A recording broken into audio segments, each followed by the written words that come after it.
Welcome back to our second annual Kinovember. That is Kino November. Kino meaning the cream of the crop, the top tier, the best of the best, the excellente.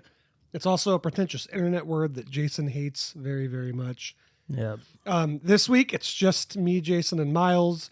Ron was once again too scared to finish Armageddon, or he just doesn't like Miles picks, because I've noticed Ron's never here when it's a Miles week. It makes sense. I tend to pick weird, obscure films that nobody's ever like seen Armageddon. before. Like Armageddon, the weirdest. You know, I think he's just ahead of the curve, because I always want to call out for Miles picks, but he does it first. So I'm like, oh, fuck.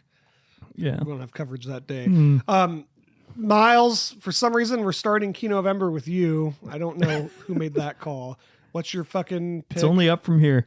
So I picked Armageddon. Hadn't watched it in years. One of the first apocalypse movies I've watched. Maybe one of the first apocalypse movies. I don't know. This was after Independence Day, right? Was it? I think Independence Day was 95. Independence Day was more of an alien movie. It's still kind of an apocalypse movie. But you know what I mean, where it's Before like we a get into that natural debate- apocalypse. Okay. Before we get into that debate, you know what Kino means? Yeah, the best. It just basically means movie, Yeah, right? I just you can't know- believe that Yeah. our Kinovember is being kicked off with a Michael Bay movie. I'm going to pull up a direct quote here. That's about how we roll, buddy. Yeah, it was I'm talking about internet slang, buddy. Internet slang. okay, but it had a Criterion release. It did have a Criterion release. Just that's saying. true. Yeah, so let's see. It was this film makes these ordinary, noble men lifting up their efforts up into an epic event. And then she further states that in the first few moments of the film, the characters were well established. If that isn't screenwriting, I don't know what is. That is a direct quote about why it was accepted as a Criterion film. Who said that? Who said that? Let's see. Janine Basinger. Okay. Yeah. Well, Janine. welcome to Half a Janine Clue. clearly thinks it's Kino, so we're going to yeah. do it. Welcome to Half a Clue. I guess this is Kino. I'm Blake, and I'm joined by... Jason. And Miles. Once again, without Ron, you'll see that we're basically talentless hacks. He's he's mostly the clue. We're the quarter, if we're all put together, I guess. Did you do the history research that Ron normally does? Yeah. So this movie was a doozy in terms of critical reception. That's kind of where I looked up because, you know, there is the debate. Is this Kino? Is it not? You know, who's to say? I guess Ebert thought that it was one of the worst films that he had ever seen, giving it 1 star, and that it was an assault on the senses. I mean, it kind of is. It is a little bit. That's what Michael Bay does best, is assault your senses. Neil deGrasse Tyson has stated that it has the most errors in physics of any movie until I forget, another movie came out recently. Another movie. Not very descriptive. Yeah, I forget what the other movie is. Let's go for a long time. And then also, but Siskel said it was enjoyable. And that's kind of one of the things about this film. It is enjoyable. Yes, I agree. I don't think it's a terrible watch. I think it's a little too long, but I wasn't bored. I'm gonna try and keep a little bit of Ron's structure here going. Okay. So let's go around and say. Wait, real quick. Okay. I want to give. This is one of my favorite pieces of IMDb trivia ever. It's NASA shows this film during their management training program. New managers are given the task of trying to spot as many errors as possible. At least 168 have been found. Apparently, there's also a disclaimer at the end of the film that NASA, even though they provided like supervision and some technical knowledge, they do not endorse anything in this film. Yeah. Sorry. Before you derailed me, Okay. Jason, to try to keep shut up. some semblance of Ron's structure, let's go around and see. Have we all seen this before? You start. Yes, I watched it when I was much, much younger. It was one of those movies in the 2000s that kind of made its roto on, like FX. It was always on and like TNT and yeah, shit. and TNT and all that, right? You could probably tune in, and if you were chronically on watching TV, you would see it like once a week pop up, at least. Yeah. Jason. Yeah, I'm in the same boat, but I'd never, I really hadn't even thought about this movie in probably like 20 years. So I forgot a lot of it. So it was kind of like watching it for the first time, but it was still, Yeah. I remember liking it when I was a kid, right? I remember being like, yeah, Armageddon. But other than that, it's not something I go back to ever. So I watched this movie one time on a snowy day in Big Bear in a cabin when I was like 9. The only thing I remembered was Bruce Willis sacrificing himself at the end. Literally nothing else stood out to me, I guess. So it's been, I don't know, 20 years since I've seen it. I don't know. What'd you guys think upon rewatch? Miles? I didn't realize this at the time, but and I think we talked about this while we were watching it. All three of us watched the movie together, but it really is structured like a heist movie, which is kind of weird. Definitely. It has that whole assemble the team section, which was actually my favorite part of the whole movie. Was that whole definitely team assembling moment. And it's even it's got all those tropes, right? Like one of them's gambling, one of them's like at a bar hitting on a woman, one of just them's a bunch of misfits who are gonna save the world. It's a very fun sequence. And it's a good heist movie setup. I mean, if you think about the premise, the premise is pretty dumb. Oil drillers becoming astronauts to go drill on an asteroid to go blow it up. Okay, that's a dumb premise, but it's a fun premise. And they really built the characters well. You got good personalities for each of the characters. It just kind of all worked. And as a heist movie, I think it does a good job. As a space sci-fi movie, not really so much. I love the part when they rob the comet. They basically do, though. I wonder mean, if Michael that's Bay the point. wanted it to go that way at some point. Like There's gold. There's bonds inside of a safe at the bottom of the comet. Why not go that far? Fuck it. It'd make the movie better. Yeah, but one thing is, I forgot how egregious Michael Bay can be with explosions. Yes. If you removed all the explosions or toned them down, at least, especially at the beginning and towards the end of the film, I feel like it would, and also Paris blowing up. If you got rid of those three that was parts, absurd, dude. I would just be I feel like we could appreciate this film more. Maybe shrink the size of the asteroid down a little bit so that it still, fucks up Earth significantly, but it doesn't, it's not the size of Texas. Go ahead. I kind of like how big the asteroid was because it kind of, I don't know, it makes sense that it would have its own gravity so that you could land on it. If it was smaller than that, it'd be much harder. I mean, I don't know why I think it should be scientifically accurate at all, but I kind of like the fact that it was just so fucking big. If you're going to do this movie, why not just do it, Yeah, but I mean, there was also the physics debate afterwards, could a bomb blow up an asteroid of that size? No, it can't. But no, but and then the thing with the gravity, that was one of the glaring details about this film. They really worked hard to set everything up in such a way and come up with bullshit science so that they never had to shoot anybody floating around. Yeah. Like when they get on the fucking the Russian space station. Oh, we're gonna spin it up. We're gonna spin it. That doesn't. It doesn't work. Space stations don't even do that now. No, you cannot generate enough gravity unless it's spinning at the fucking. Those tilt-a-whirls. Have you ever been on one of those? Yeah. The big spinning tilt-a-whirl things that they have at county fairs and shit. You see how fast those fucking things have to spin just to give you something. I mean, it is possible, and it is we will eventually do that with our space stations and shit. Just not in the fucking 90s, and certainly not today. But with the size that they are, I mean, the space station that's up there, way too small for that to work. Yeah, it's but.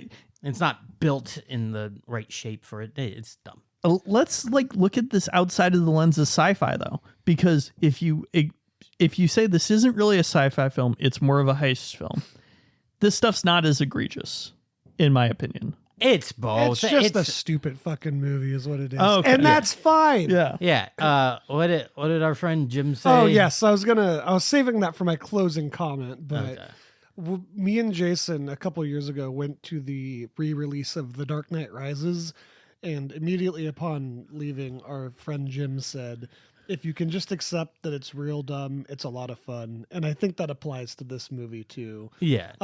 Back to a point you made a little bit ago about the explosions and how egregious they feel.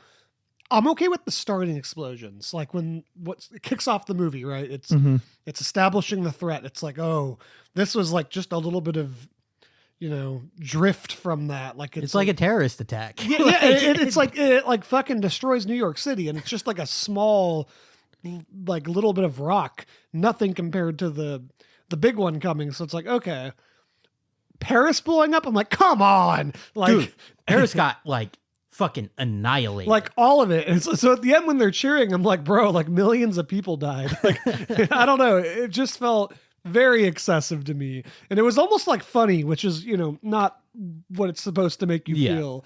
I think that was their attempt of like the all hope is lost moment, but instead I'm like, okay.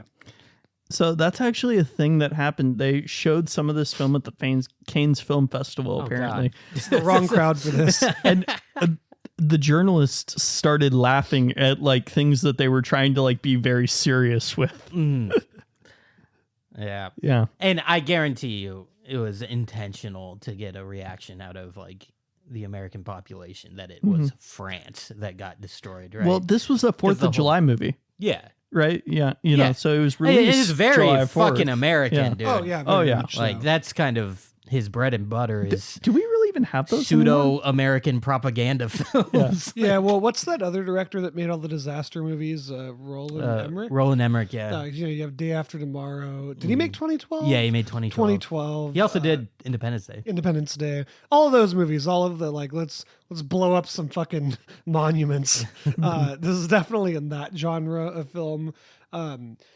I find this movie entertaining in part because it's so dumb, though. A lot of the time, like it's like okay, it's not exactly intellectually stimulating, but it's fun. It But keeps they your don't even attention. really try to be. That's the editing, though. It's yes. very much rapidly edited. I saw a great review on Letterboxd that just said this is somehow a movie made for people with no attention span that's also like 3 hours long. And it's true. Yeah. I guess not dissimilar from Oppenheimer, to be honest. Yeah. Yeah, I agree with that. But this movie doesn't try to be like scientific and stuff like that and try to be smart. Like No. you don't have any scenes where they're going through the science. They aren't working out like numbers on a board. It's like, Yeah, they literally what's have the number? like, And then a guy rushes in with Well- a fucking binder or something. you or know? when they show like how the whole like mission is gonna go, they just have like toys and a globe, and they're just like, so here's what's gonna happen, and they don't care about fucking making this like Interstellar, right? Where at least Interstellar is like trying to like make the science work, and they're trying really hard to explain it to you. This movie is just like, yeah, we're gonna blow up a fucking asteroid, and it's gonna be sick. That's this movie. What do you guys think about the performances? Any standouts? I will say, I think for me personally, pretty much everyone's terrible. Billy Bob Thornton probably gives the most honorable performance in the movie. Billy Bob Yeah. Thornton gave a great performance. I think Liv Tyler gave a pretty dang good performance too. She just had nothing to do. I know, but like every scene And that the she movie was dumb. in, Why did it she was go to space too? like well, they couldn't have come up with a reason for her to go to space. Yeah. I guess they really wanted like a core character on the ground. But isn't that Billy Bob Thornton? No, I don't no, know. but they needed her on the ground because there's the struggle between her fiance and her dad, right? And they're on the two different teams, right? So if something goes wrong on either side, one of She's them's fucked. fucked, Yeah. right? So her on the ground reacting acts as a really good audience surrogate so that you end up caring about both of those characters equally, right? Because Billy Bob Thornton, he was really only connected to the dad. Bruce Willis's character. Yeah. Right. Yeah. So she's kind of the link, and every single guy up there, you know, they made a big point of like, oh, they all helped raise her. Right. They tried to make that point where it's like, that's her entire That's her family up family, there. yeah. Right. So it's very different. Having her on the ground, I think, is a very good way to show some more emotional reactions, detach it from the very intellectual people who are on the ground. I agree. I just wish they gave her more to do. Yeah. She was just kind of like yelling at Billy Bob Thornton the whole time. And not even really yelling, kind of just being like, what's she I guess maybe she's kind of like also an audience surrogate. No, she like, is. Yeah. But I don't know. Yeah, she just doesn't get much. I just think a lot of people, everyone's kind of like over the top in this, which makes sense, but I mean, he freaking shoots what's his name in the leg. Like, yeah, it was his that's a second ridiculous scene. opening. Is Yeah. that it opens with Bruce Willis trying to kill Ben Affleck. That's how the movie opens.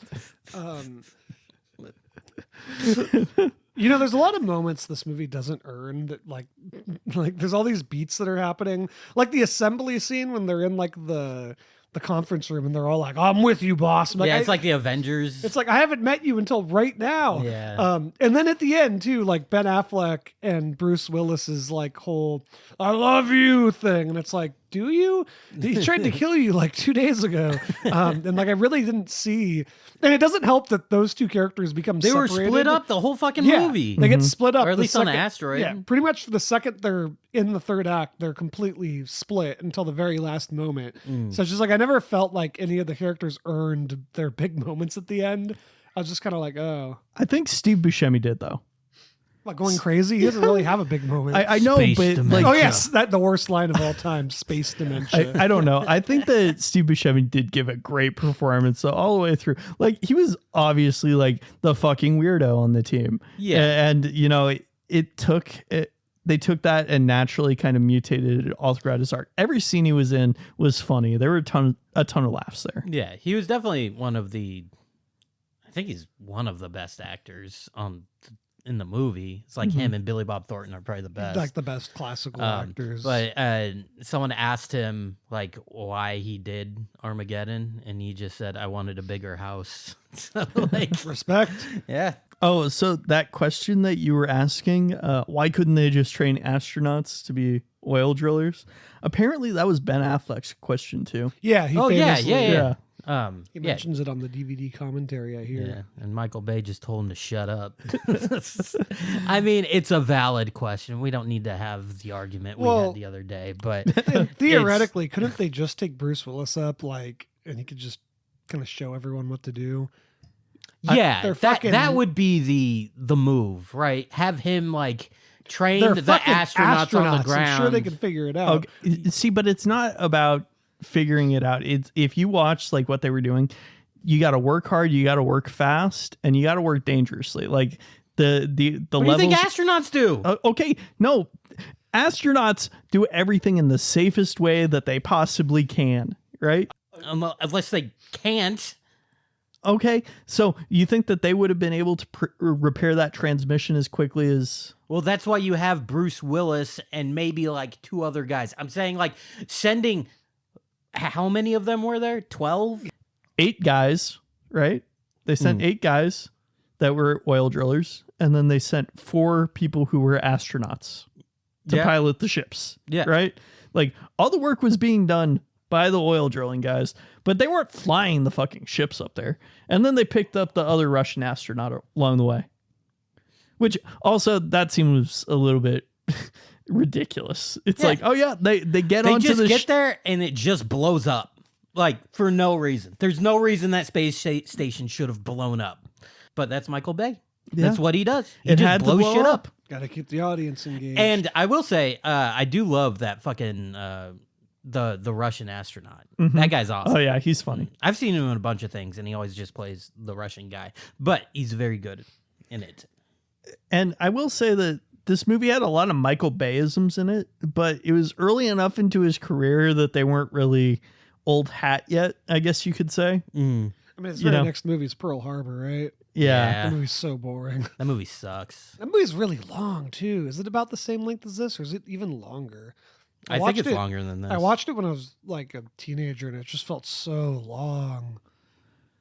Yeah. Also with Ben Affleck in a love triangle, Mm-hmm. and also Pearl Harbor happens. That's kind of that. Pearl movie. Harbor is 3 hours and 3 minutes. my Oh, God. geez. So this movie is significantly shorter. Yes. I wouldn't say significantly. This is still a pretty long movie. It's an entire but it hour does flow shorter. well. But it does. Yeah. flow No, well. it's a half hour shorter. No, it's 2 hours and 10. No, the Armageddon's 2 hours and 30 minutes. What? I thought it was 2 hours and 10 minutes. Yeah, 2 hours and 31 minutes. Oh, geez. It does Okay. flow very well, I will say. Yeah, it's paced very well. Yeah. If anything, the third act is where it starts to be like, okay, I'm starting to feel the runtime. And Jason had famously said that Michael Bay doesn't like the third act, right? Yeah, he said, one, this is probably his least favorite movie that he's done. I don't know when he said that. And he said if he could, he would go back and redo the entire third act. Because I agree, the third act is the weakest part of the movie, and it shouldn't be, right? It should be the most fun and entertaining part of the movie. Well, I think we got to the third act and we said, holy crap, there's like an hour left. Yeah. Right? Yeah. And I think that holds very true, where the movie was very fast paced and, hit all the way up until the third act. Yeah. And then all of a sudden it's, they're going into space. There's this big shift. And it doesn't slow down. There's still a bunch of stuff going on. Right. But maybe a little bit too much, because when you really think about it in your head, okay, what has to happen now? They have to fly up there and then they have to blow up the bomb on the asteroid. And that's about it. Right. Yeah. And it takes an hour to do that. Yeah. Which a little bit ridiculous, but they kind of milk that emotional high point of the film for as long as they can. Yes. And I think the biggest flaw, we kind of touched on it, of the third act is the fact that Ben Affleck is separated from everyone else. It's him, it's Michael Clark Duncan, is that his name? Mm-hmm. Is that his name? I think so. Well, okay, so it's him, one of the other oil guys. It's Michael Clark Duncan. Yeah. Okay. Michael Clark Duncan, him, and the Russian dude. The Russian guy, yeah. And they're just away from the entire fucking... They're just fucking road tripping it across the asteroid. They're driving across an astronaut or an asteroid for 45 minutes, and it's just man, you couldn't give, because he was the up and coming star in the movie.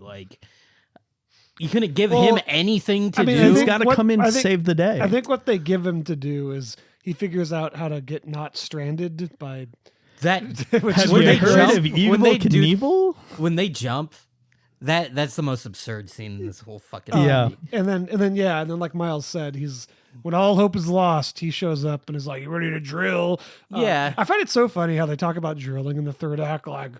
It's just it's time to finish this, the biggest biggest hole I've ever drilled, and I'm like, it's just so absurd, the dialogue at this point. Mm-hmm. Okay.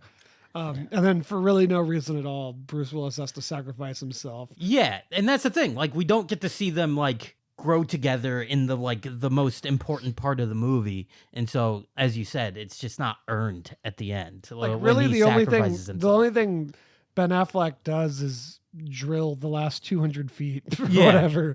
So yeah, it's just okay, I don't know. So whatever. If I restructured it, I would cut out a significant portion of the stuff that happens on the asteroid. Yeah. Especially the stuff with them prematurely activating the nuke, right? Yeah, and that whole just, conflict. It's drama. No, make the conflict about the actual drilling. Well, I feel like that's a pretty tropey thing, especially for movies like this. It is. This actually happens in the Avengers too. Remember when they're we're gonna blow up New York? Then the heroes have to try and convince the government not to do that, and then they have to fight the person who's supposed to be in charge of that. I feel like a lot of the big blockbusters have that kind of scene in them. Yeah, they do, but I'm saying it's not good. Right? Yeah. I'm saying that if you remove that and then you maybe make it so that Ben Affleck is able to reconnect with them sooner, or you have him get out a stray radio call to Bruce Willis and then Bruce Willis goes and rescues him and leaves the guys behind to keep on drilling. Then they both get back together, or just don't and to separate finish them. up the job, right? Then you can have something going on like that. Or just don't separate them. Or conversely, what could work too is what if like him and Bruce Willis got separated, and then like Bruce Willis is like, oh, I have to rely on my team to get the job done. And then it's Bruce Willis and Ben Affleck trying to make their way back. And that's like their big bonding moment. That's what I'm saying. Bruce Willis goes and retrieves Ben Affleck. No, I'm saying they're stranded from the start. Like just they're them on the two. same Yeah. ship. But why would they be on the same ship? They're the heads of each respective Just team. work. right? I'm sure they could figure Okay. something out to make that happen. Okay. It would just be more intriguing. And then or then like Bruce Willis is like, oh, I got to rely on my team. I hope they remember all the things about drilling. And then like maybe Bruce Willis gives up or something. He's like, we're never going to make it back. And then Ben Affleck's like, you ever heard of Evil Knievel? And they That the could whole make thing. it more interesting. Yeah, it would have been much better had they like been on that journey together, or if both of them were at the site together. Those two characters just needed to be together. Or for But then if you do that, then you send Liv Tyler up there, right?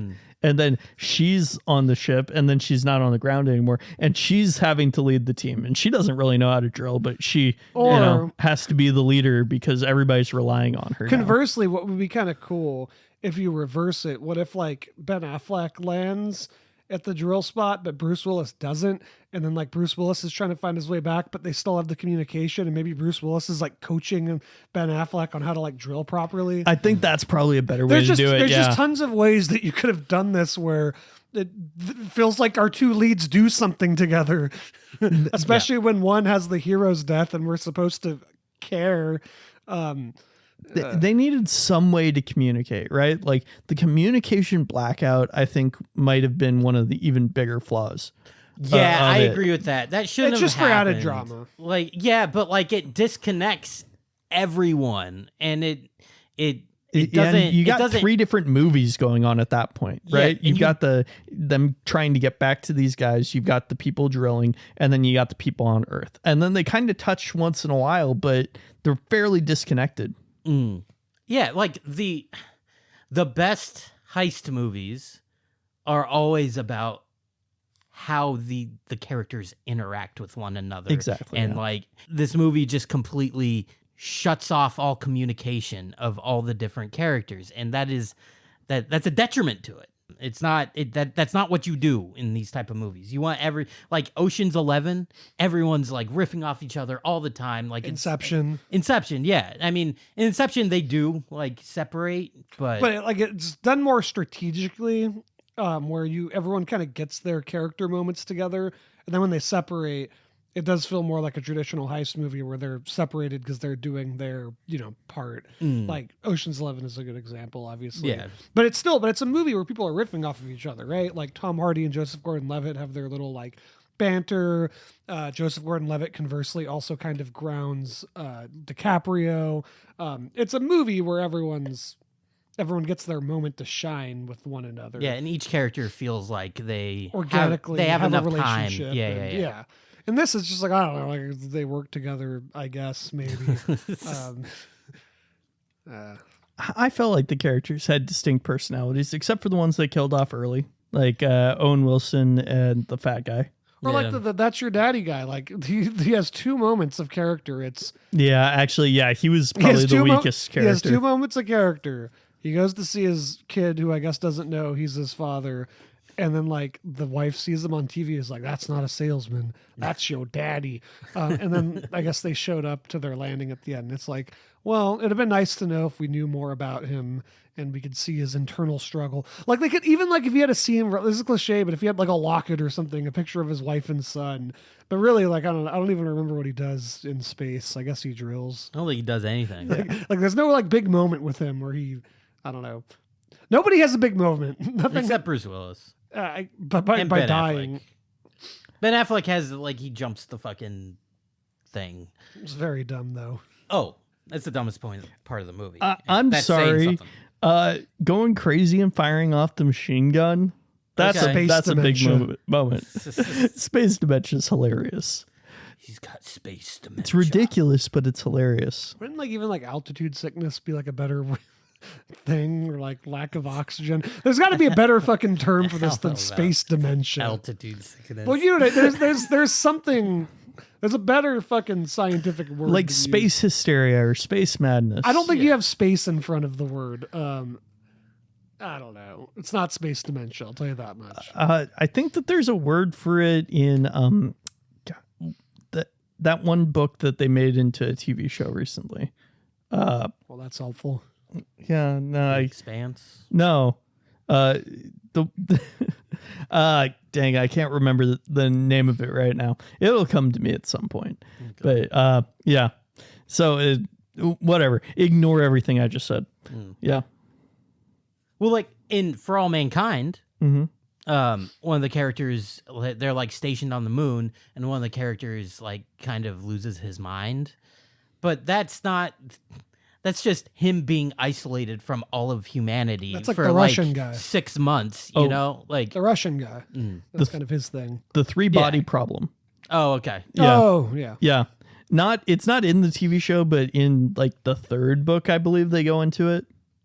Okay. Yeah. Kind of the plot to Moon. Mm-hmm. Yeah. Yeah.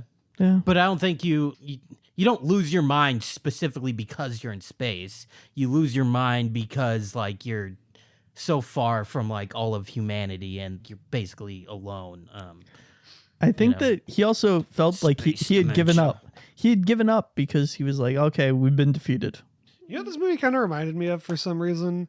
What was that dumb movie you made me watch about Coast Guards last year?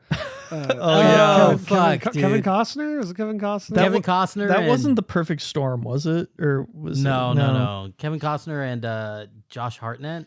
Mm-hmm. I don't know why. This kind of reminded me of that. I can't remember the name of that movie right now. I love that movie. No matter what you say, I love that movie. It's That's a much more TNT core movie than this. it was. That's how I watched a lot of these action movies growing up. You know, I don't remember. It was I know it was Kevin Kevin Costner. Costner for No, sure. it was Ashton Kutcher. Oh, Ashton Kutcher. It was yeah, Ashton Kutcher. I could go look at my shelf. I've got it on You there. you own it on Blu-ray? Yeah. Why do you own that on Actually, no, I own it on DVD, not on Blu-ray. Tisk. I'm sorry. Why do you own it at all? Because it was in a $5 bin at Target. The Guardian. The Guardian. Thank you. Yep. This movie kind of reminded me of The Guardian. Think about it. There's a training section. There's a father figure. The father figure sacrifices himself at the end. Yeah. Yes. Completely different. I know, Like I they're know. going for different things. The Guardian is trying to be like a hard-hitting like drama about saving lives. What's this?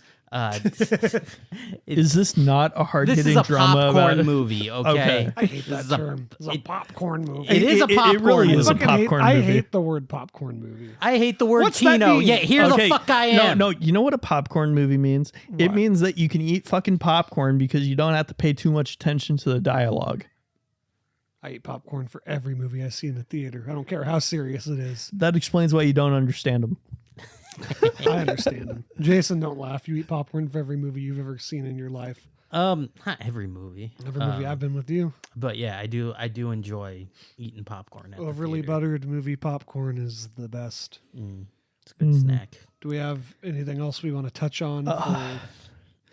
You know, for this movie, I think that's kind of all I got on it. Right? Yeah, there's it's fucking Armageddon. Like, It's worth watching. It definitely is worth It's a waste watching. of Yeah. a great title for a movie. yeah, it's just watch it and enjoy your time. Very dumb, but very fun. Shut your mind off and God. like there's really though, because if you start thinking while watching this movie, it's gonna be a nightmare. I mean, You that's kind just of the- really need to fucking. I mean, that's kind of what entertains me is like thinking about this movie. It's like, I mean, we've had a long conversation about like all the dumb stuff, right? yes, And it's very dumb. You know, It's dumb, but it's also very fun. yeah. What about you, Blake? yeah, it's very dumb, but it's kind of fun, I guess. I'll probably never watch it again, to be honest. That's what you think now. I don't see myself being drawn to this. If I was going to watch another Michael Bay movie, I'd watch what's the prison one? I guess The Rock. I've never seen that. I'd watch Neither that. have I. Yeah. It's like Bad Boys. Bad Boys 2. Transformers. Bad Boys 3. Transformers movies. Did you guys ever see the third one? It was really bad. The Probably. Dark of the Moon. Nope. I think I saw the first Transformers movie, and then there was a dinosaur Transformers That was movie. like the fourth or fifth Yeah. one. Yeah. I don't think Michael Bay was involved with Okay. that. He No, made the he was. first. He Oh, was he? Yeah. I thought he only made the first three. No, he made the ones with Mark Wahlberg. Mark Wahlberg as well. I saw the first three. They were bad. Yeah. The third one especially was like really bad. Really quick. I'm just going to tell this story because I find it so fucking funny.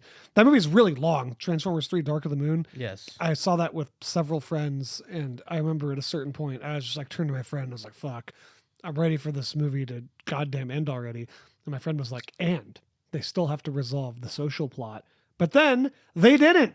Optimus Prime kills the villain and then is like, if you ever lose faith in us, never in yourself. And then like a Linkin Park song played and the movie ended. I was like, holy shit, they didn't even bother like trying to pretend like this is a real movie anymore. Yeah. Hey, they still resolved the social plot in Armageddon, just not very well. They did it in like the end credit scene. This movie ends with the wedding. This is when like every movie had to end with a wedding for some reason. Another trope that's a little annoying. But yeah, I don't know. It's really dumb. It's really fun.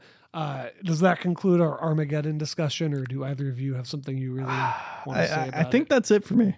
Jason? Yeah, that's it. Michael Bay has directed 5 Transformers movies. Okay. Holy crap. Can we do a quick vote? Is it Kino? I'm going to vote no. I'll vote yes, simply because I hate the term. I'm gonna vote no. I don't think it's Kino. It's enjoyable, but it's not a good movie. I wouldn't even call it a bad movie. I mean, I wouldn't call it great. I'd call it...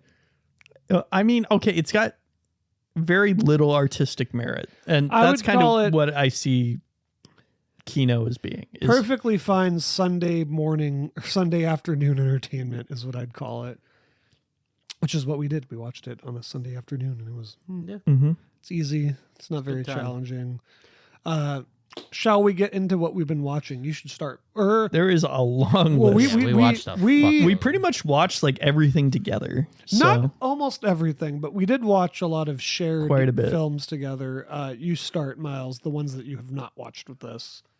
the ones that I did not watch with you guys. So that's going to actually be the last film that I watched before I watched Armageddon this weekend. Tim Allen's The Shaggy Dog. No, I watched this one with Ron. Actually, he turned me on to it, and he was like, "Oh yeah, this is gonna be a great movie." Both you guys were busy doing other things at the time, I guess. But it was Return of the Living Dead, which is an unofficial sequel to Night of the Living Dead. Which Is that the was- one with the Oh my punks? God. Yes, If I have it to hear is. Jason say that one more fucking time. It I'm gonna is the fucking one lose with the it. punks and the gratuitous nudity. It was It was a lot, yeah. it was a lot. Overall, pretty funny movie. Some of the voice acting for the zombies was hilarious. Brains, like they could speak, they could talk. It kind of got annoying, especially when skeletons were speaking, and it's like, oh, they tried to like make like things logical, but then they just weren't. With like, oh, there's this chemical that brings them back to life, right? And make it scientific. And then they made it feel way too supernatural to be scientific, if that makes sense. Yeah. Yeah. You know, they had skeletons walking around and doing weird shit. And it's like, dude, no, that's not what some That's like not a zombie. revival, stuff that makes their neurons start firing again would do. Mm. Right? Yeah. Yeah. Yeah. I wish I had watched this with you guys. It was like midnight when we started watching Yeah, it on Saturday. And, like, I had just watched 3 movies already that day and a Mhm. 4-hour baseball game. So I was tired of watching things. But I kind of wish I had rewatched this because I remember liking it when I did watch Is it. that the one with the punks? Is it? I guess so, because you've asked that question about 9 times this season. It's bleeding into fucking Kino-vember now. Mm-hmm. All right. Before we get to the shared ones, I did want to watch this before October ended, because it's been about a decade, and I know a lot of people consider it like a fall classic. I rewatched Donnie Darko. I think my opinion on it is about the same. I think it's really cool.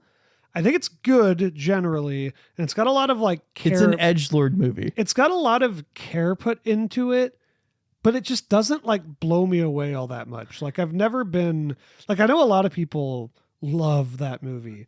See, like, that's the thing though. It's an edgelord movie. Like our friend Sam calls it like one of like the best things ever. And I'm like, but there are a lot of people that consider it that. I do think they accomplish a lot. And I had also recently kind of heard the story of how that movie came to be. And it's pretty impressive. It was a small indie film, first time writer director that just somehow made like a pretty cohesive, cool looking thing. I think it's pretty cool. I'm not all that blown away by it. It would be interesting to talk about in depth one of these days, maybe, just because I think it is kind of a wacky film. But yeah, it's good. Yeah. That's about my opinion of it. Yeah, I feel the same way about it. It's like, I feel like you really resonate with that movie if you watched it when you were like 14. Yeah, right? it's if you're 15, you're gonna love this movie. Yeah, but even like I know a lot of people still love it specifically because they watched it at that age. Like Sam watched it when he was in fucking high school.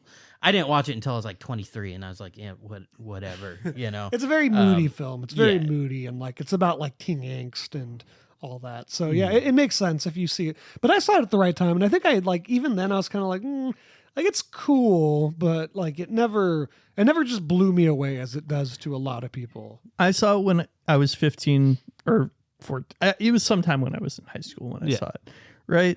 And I enjoyed the movie at the time. It's real dumb. It really is. I mean, it's a movie that it feels like it's artsy and trying to say something, but it's really not. That's why I say it's an edgelord movie. It's a movie specifically tailored, or I guess adopted by people who want to be cinemaphiles, right? And I don't think it's really trying to say anything. I think it might not necessarily be what it's trying to say, but that's who it's been adopted by. The reason I kind of do think it's pretty cool is I think it does accomplish its goal, which is to just be like a moody like film about teen angst. I actually, if I had to compare it to something a little more modern, I've found myself thinking about Beau is Afraid, just because they both kind of have this premise of like, what if your like delusions were real? That's kind of like the plot of both of those movies. So I think it succeeds. It's not for me personally. But anyways, we watched a shit ton of movies together, starting with Scream, right? Yeah, we watched Scream. Jason, this was your first time watching it. So what did you think? I thought it was great. I had a lot of fun watching Scream. I did know just about everything about it before watching it. I just never watched it. Like I knew the twist. I knew who the characters were going to be in the twist. But yeah, that didn't hinder my enjoyment of it. It's a fun, like kind of satirical horror movie. It's cool. It rides a line pretty well of like being kind of satirical and also being its own thing just enough. Yeah. Where like the kill scenes are pretty tense. Like they're pretty, like I was thinking about the second one specifically, and it's not even a kill scene because he doesn't succeed, but when he like breaks into her house, that's a pretty like intense sequence. Yeah. And it's like something. Or the opening's really intense. So it just does a good job. I feel like sometimes movies that try and kind of do the more satirical, making fun of an entire genre can just get a little too silly. You just don't really like care. There's no real depth, but not in this case. It worked out very well. Which brings us to another movie that we watched. I don't actually, Jason, were you here for that? When we watched Scary Movie 4? Yeah. Yeah, I was here for that. Yeah. So I wasn't really paying attention, to be honest. I was playing Vampire Survivors. It's okay. But yeah, so that was another kind of satirical movie. Yeah. Oh, actually, I think it's we watched a few of those. Yeah, it's a spoof. It's a spoof. I guess, yeah, it aged not as poorly as I thought it was going to. Yeah, I You mean, know, it's just it was a dumb schlock movie. it's just as dumb as it was when it came out, but like It wasn't any dumber though, which I thought it would be. There's some funny jokes in it, I guess, but that was when the series was like starting to decline. That was like right when it peaked. That was like the big one. I think 3 or 4 were like 3 was the big one because 3 was the one that they downgraded from R to PG-13, and that's like it just got way more like mass appeal, I guess. But 3 was like huge at the time. I remember loving Scary Movie 3 when it came out. 2, I think, is its peak, like actual peak. I think Scary Movie 2 is the best of all of them. But 3 was also good, and then 4 was like the start of the decline of all that shit. I don't really care for those movies. I kind of like which is the one that makes fun of Signs. Is that 2 That's or 3. 3? That's That one's kind of funny, I guess. Yeah, there's some good jokes in it. It's mostly because of that one. It's like the shot-for-shot remake of the scene where Mel Gibson's like finding out his wife died and he's like going to the accident. But in this version, the character that kills his wife, "Hey, bro, can you give me a ride?" But I don't know. Those movies don't do much for me for whatever reason. I could just never get into them. That's why I was playing Vampire Survivors while you guys were watching it. I understand that. No, I don't love them. When I was younger, I loved them. And I still think I would be interested to watch the first 2 and see if they hold up at all. I think we ended up watching Scary Movie 4 just because it was like the only one that was available for free. Mm-hmm. Yeah. And then another kind of spoofy-ish movie that we watched was Tucker and Dale versus Evil. I did not watch that. I also wasn't paying attention. You weren't paying attention? Well, I was one? in between houses at that point. I was. You were hopping back and forth. Yeah. I was watching the World Series. Mm-hmm. But yeah, that was a funny movie. I don't think I had ever like fully sat down and watched it. It's good. Like, it's fun. I had seen it like on, TV and stuff where I had like watched parts, but like been in and out of the room. Very funny. The kills are really ridiculous and hilarious. It's kind of great. Yeah. But that's like the point. They're making fun of the kills to a certain extent in these horror movies. But if I remember correctly, it's been a while since I've seen it.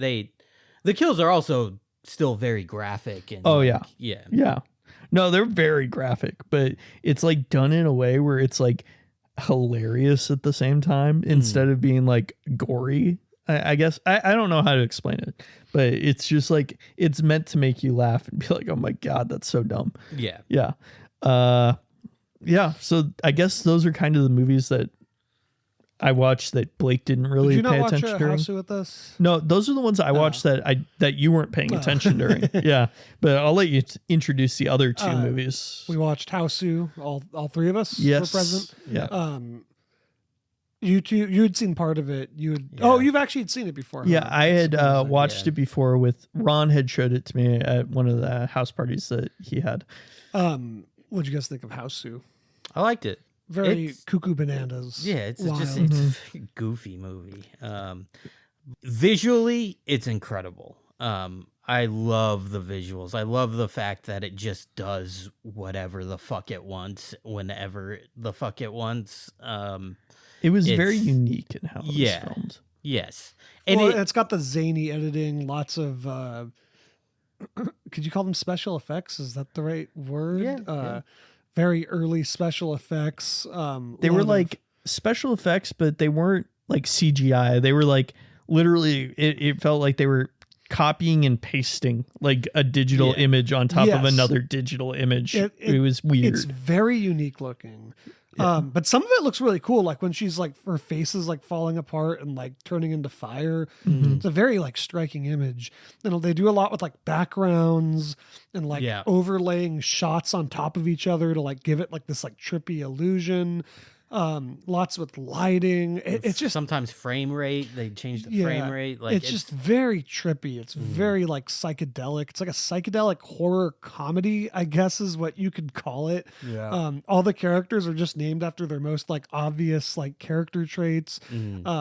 It's a ridiculous movie. I highly recommend it to everyone. I think it's like a movie everyone should see at least once just to like experience it. There's an evil cat. Like it's just cuckoo bananas. I didn't like it the first time I watched it very much, but Why? it really aged on me well. Like, it's one of those movies where I don't know. I think maybe it was just like the mood that I was in when I watched it the first time. I was looking for something a little bit more serious or a little bit more, highbrow or something. And I watched this because I was like, oh, this is a well-regarded art film. And I was like, oh, this is just crap. But it really isn't. It's like, you got to be in the right mindset. It's going to be weird. You're going to be like, what the fuck is going on right now? Yeah, but you're going to enjoy it. It's almost like a live action cartoon. A little bit, In many ways it is, yeah. I enjoyed it. It's good. Very good The movie. villain's a cat, Yeah, which the is villain pretty is a awesome. Also, the cat like meows like the theme song at one point. Meow, meow, meow, meow, meow, meow, meow. Very creative. We also watched The Fly, which I had never seen. Great movie. Had you seen that before, Miles? No, I had not seen it before, but it was like one of those movies where I had heard about it so many times, and it's been on my list forever, but I've never gotten around to it. Oh, it's very fucked up. Yeah, it's a fucking disgusting movie. You think so? Yeah, Which part? all of it. The whole Specific. the whole fucking thing. All When of he, the like, makeup. digests his food with like the enzymes. Yeah, and he's like using it to like kill that guy. And he burns the dude's foot off with like the digestive enzymes. When he's like ripping his fingernails off and Oh, shit. dude, Man, the maggot birth sequence. Oh yeah, that was a beautiful piece of Ugh. nature. I don't know what you're talking about. Yeah, man, they got a lot done with some practical effects there. That Yeah. very, very grotesque looking. Or like his final like fly form and his like face is falling off and shit. It's Yeah. very impressive looking. Oh yeah, I it won. kinda- It won the Oscar for best makeup. I for sure want to look into like how they created that, because especially the end when his like transformation is like complete, basically it's fucking wild looking. Like it's very, very I guess we should also mention this is Cronenberg's The Fly that we Yeah, watched. yes, Cronenberg's The Fly, not the 1950s one. Yeah. Which I'm kind of curious to watch, although I can't imagine it'll be as good. But who knows? Very, very sad movie as well. Definitely not a fun, happy time. Kind of a romance movie also.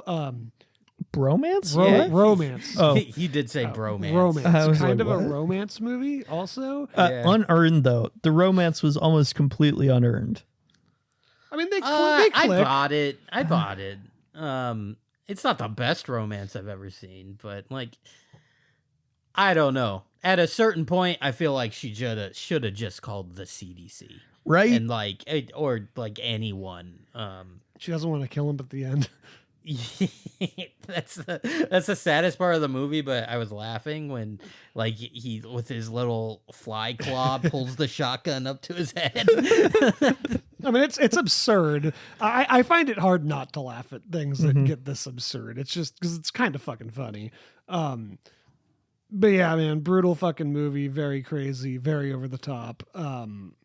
Very gross, I guess, to some people.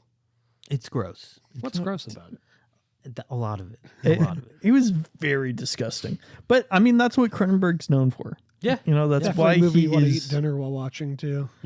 Yeah, definitely eat dinner while watching it. Especially what was the food that he was eating in the movie? Like He was eating a Twinkies lot of and- sweets. Yeah.